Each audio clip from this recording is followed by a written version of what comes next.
Elecciones el próximo domingo, se producen las PASO y va a ser una semana cargadita al respecto. Hoy tenemos la presencia, de políticos y de personas que nos van a visitar, en este caso Luis Contigiani, ministro de la Producción del Gobierno de Santa Fe, precandidato a diputado nacional por el Frente Progresista, pelea la interna con María Eugenia Schmuck, y el gobernador de la provincia de Santa Fe, que se lo ve cansado, recién llega ¿de dónde? Estuve hoy en Venado Tuerto, volví a media tarde, pero arrancamos temprano, aquí en la radio de este medio. Y en Radio 2. En Radio 2, y bueno, hemos estado con una gestión intensa, una tarea como todos los días en realidad. Bien, bueno, Luis Contigiani, su candidato, el candidato del Frente Progresista, ¿es lo mismo?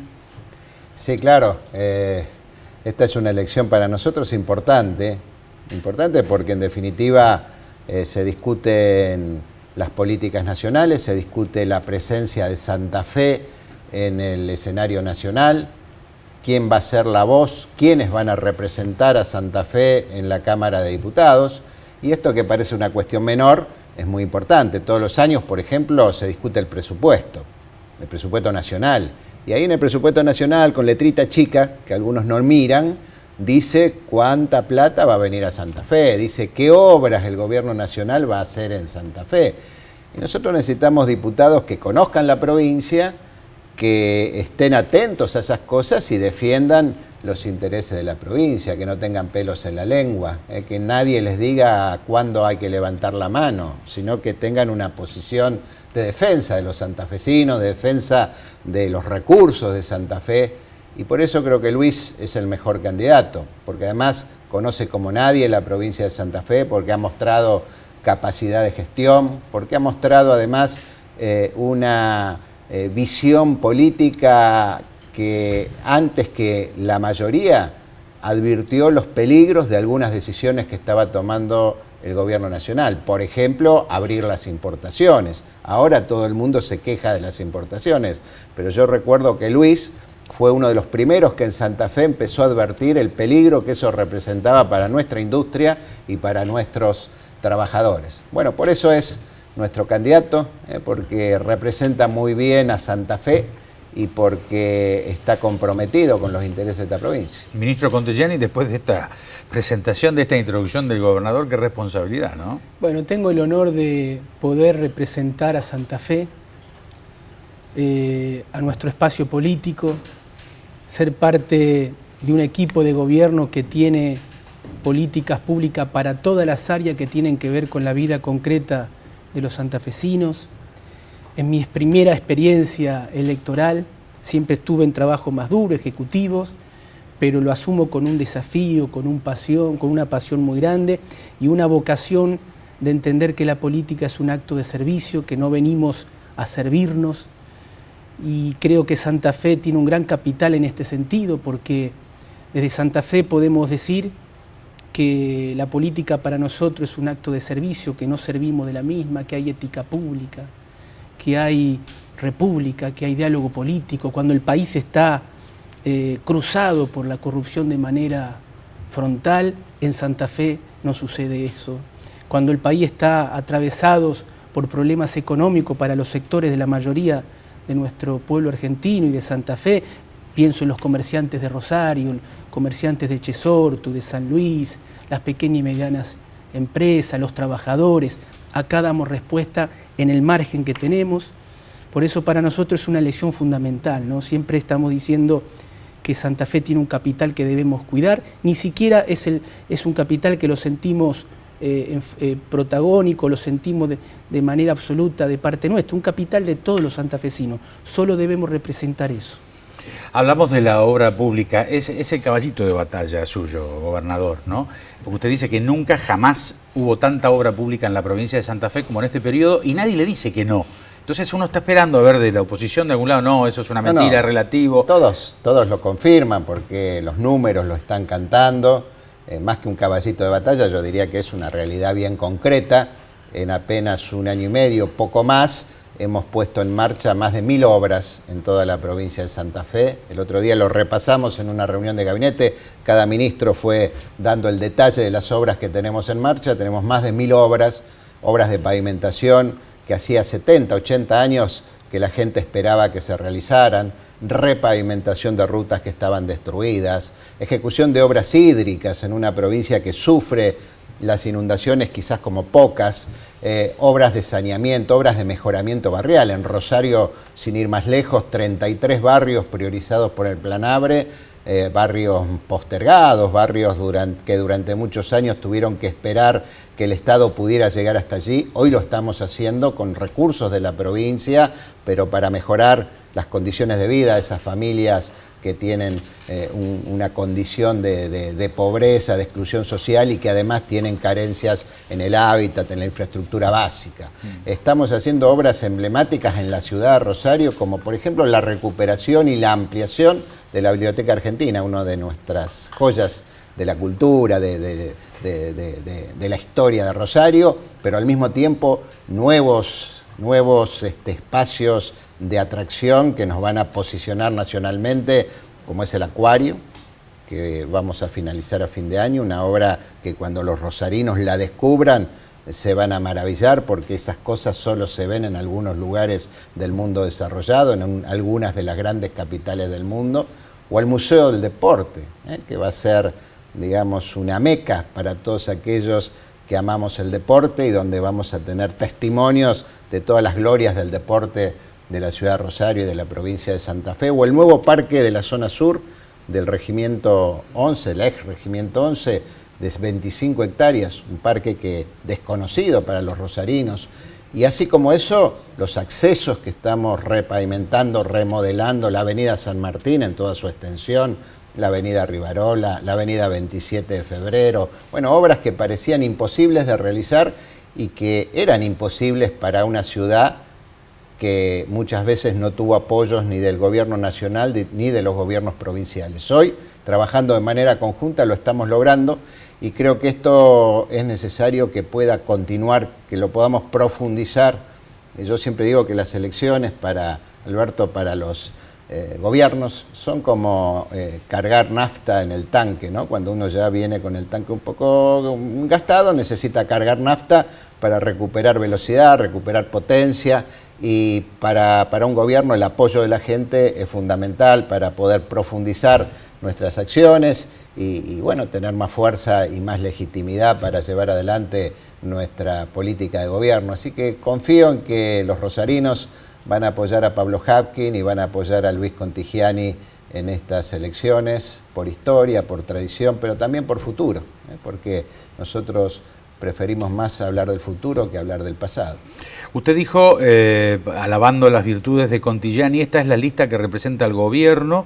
Nadie tiene 400 listas comunales y municipales en todo el territorio provincial como Frente Progresista Cívico y Social, y nuestra fortaleza tiene que ver con el resultado. Hay una apelación al resultado que usted está marcando y señalando en las últimas Sí, si bien jornadas. No son elecciones ejecutivas, lógicamente, no se elige un gobierno municipal y un gobierno provincial, pero bueno, las elecciones son formas también de validar, de legitimarse frente a la opinión pública. Pesan los candidatos, pero también pesa lo que cada candidato representa. Y en este caso, tanto Luis como candidato a diputado, Pablo Habkin, Verónica Iriza, Lichuceno como candidatos a concejales, representan el proyecto que yo estoy llevando adelante en la provincia y en la ciudad de Rosario. Y no lo puedo hacer solo, necesito equipo, necesito gente que me acompañe, necesito buenos dirigentes, honestos, capaces, con trayectoria. Por eso los hemos convocado para ocupar estos lugares y por eso necesitamos también el respaldo de los rosarinos una vez más. La política marca que el dirigente cuanto más conocido o el candidato cuanto más conocido mejor. Si tiene índices que superan el 50-60%, mucho mejor todavía. Sin embargo, hay una apuesta del gobierno provincial y del Frente hacia usted, que lo está conociendo hace poquito. Yo considero que el progresismo que nosotros intentamos representar, la idea del desarrollo, el progreso, la idea de la inclusión social, la idea de la modernidad en términos de proyecto de país, necesita de renovación permanente. El verdadero progresismo es aquel que trata de entender las nuevas demandas sociales, que interpreta qué está pasando en la sociedad, y nosotros estamos convencidos que estamos en una etapa de renovación. Así lo entendió el gobernador, así lo entendieron los principales referentes políticos del Frente Progresista. Bueno, y nos toca a Pablo, a mí, encarnar esa etapa junto a otros militantes, dirigentes y candidatos a lo largo de toda la provincia, de interpretar los nuevos tiempos, los nuevos signos de la sociedad. Y bueno, estamos confiados en que los santafesinos van a valorar estas alternativas.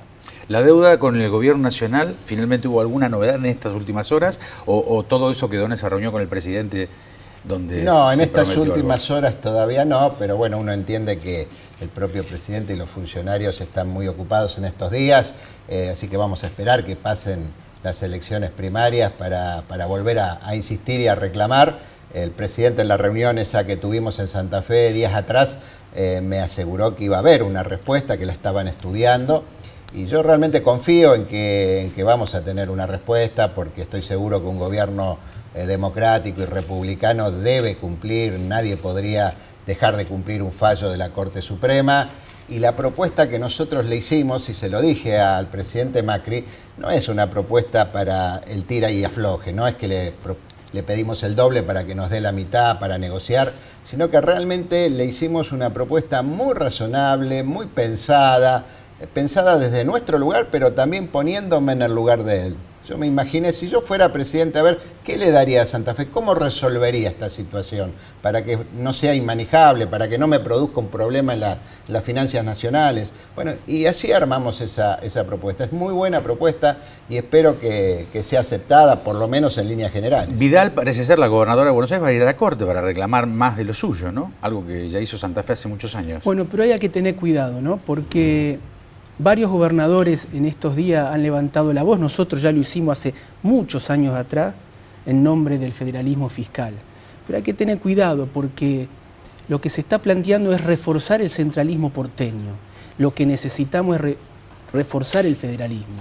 Si no encontramos, no resolvemos la posibilidad que las provincias como Santa Fe, Córdoba, Entre Ríos y otras puedan definir el modelo del país, nosotros tenemos como un techo. No vamos a poder generar los cambios estructurales que necesita este país en términos de más industria, más producción, más trabajo y más inclusión. Necesitamos plantear esto en el Congreso de la Nación, en la agenda política, y cuando se debate temas tributarios, fiscales o estos intentos de reacomodar la coparticipación, debemos entender que la lógica tiene que ser reforzar no el centralismo porteño, que yo considero que está agotado, no nos va a desarrollar, sino la lógica de volver a un federalismo integrador. Siempre digo que la diferencia entre Silvestre Beni, el gobernador Aldo Tesio y el gobernador Lichi es un tema fáctico. Aquellos gobernadores, excelentes gobernadores, prestigiosos gobernadores, tenían el 50% de la coparticipación del país, que es lo que se repartían entre provincias. Nosotros no llegamos al 20%. Y además, en términos de obra pública, recibimos una minoría de lo que está recibiendo el centralismo porteño. Es necesario recuperar el federalismo, es necesario que los legisladores que sean electos, aún de diferentes partidos políticos, puedan tener el eje federal como principal demanda y como principal eje de su tarea en el Congreso de la Nación. Es un tema para mí fundamental. Eso explica lo de la coparticipación al 50%, obras como la autopista Santa Fe o el túnel subfluvial, ¿no? Sí, claro. Hoy serían impensables para una provincia, para cualquier provincia, una obra de esa escala. Eso nos habla, como decía Luis, ¿no? Nos habla de la visión de aquellos gobernadores, que eran gobernadores que pensaban en grande, como Carlos Silvestre Beni, pero también de los recursos que disponían las provincias en aquel momento. Y eran momentos donde el país funcionaba bien, es decir, no es que la nación no tenía recursos, sino que había un equilibrio y las provincias podían promover planes de desarrollo, podían promover polos de crecimiento en el interior, podían hacer obras de infraestructura fundamentales. Nosotros las estamos volviendo a hacer, aún sin haber resuelto el problema de fondo de la coparticipación. Hoy estamos haciendo obras de infraestructura que no se hacían en Santa Fe de por lo menos 50 o 60 años. Y particularmente la autopista. Hemos retomado, después de 20 y pico de años, 24 años de concesión, hemos retomado el control de la autopista. Las concesiones viales en Argentina fracasaron todas, y estas en Santa Fe también. No hicieron lo que la gente esperaba que hicieran, no funcionó ese sistema. Nosotros volvemos a una administración pública, pero no una administración burocrática, sino una administración moderna de la autopista, y en 2 años, al término de mi gestión, yo quiero dejar una autopista que sea la más moderna de la Argentina, de esas que vemos cuando vamos a algunos otros lugares de América Latina, algunos otros lugares del mundo. Bueno, vamos a dejar esa autopista en inmejorables condiciones. Estas son las cosas que necesita Santa Fe, son las cosas que necesita Rosario, pensar en grande, pensar el futuro, pensar en grandes obras, en grandes proyectos, y necesitamos hacerlo con nuestros propios recursos, pero necesitamos que la nación nos dé esos recursos, nos devuelva la deuda y nos dé los recursos que le corresponden a Santa Fe. A ambos, muchas gracias, Contigiani. Alberto, Sí. un solo mensaje. Sí. Hoy es San Cayetano. Hoy el obispo Eduardo Martín dio una homilía muy importante en Rosario, donde se manifestó preocupado por el tema del trabajo, la falta del mismo, la incertidumbre que hay. Bueno, en este día tan especial, un saludo a todos los trabajadores de Rosario, de Santa Fe, a los que están buscando trabajo, decirles que hacemos lo imposible para tratar de generar trabajo en la provincia. Y también quiero darle un saludo especial a los papás de la salita de mis hijas, donde le digo que pronto no vamos a ver porque me están reclamando.